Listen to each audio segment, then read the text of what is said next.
আমগো ঘরের সবচেয়ে ভদ্র এবং সৎ মানুষ আমি।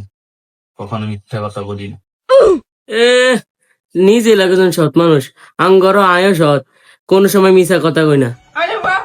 এই গোলাম তোমরা জানি কিনারে বয়ে গপ মারতাছস, ফ্রিজের ভিতরে মিষ্টি দিছিলি খাইছে কে?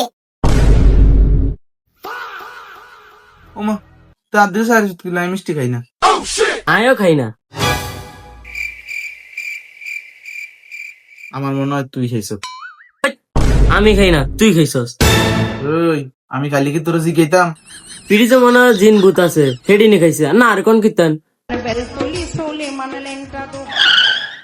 হ্যালো, হ্যালো বন্ধু, আমি অনেক বিপদে আছি রে।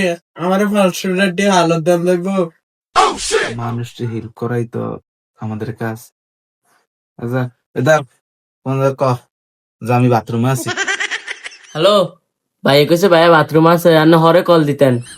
কই দিতে হইতো, টাকা দিতে পারবো না, দাঁড়ে দেখে বাথরুমে তাহলে দরকার কি? ও ভাইয়া, আমরা তোর আরেকটা বন্ধুরে কল দিয়ে কই 1000 টাকা হালত দিত, চান্ডা ওই বন্ধুরে দিমু।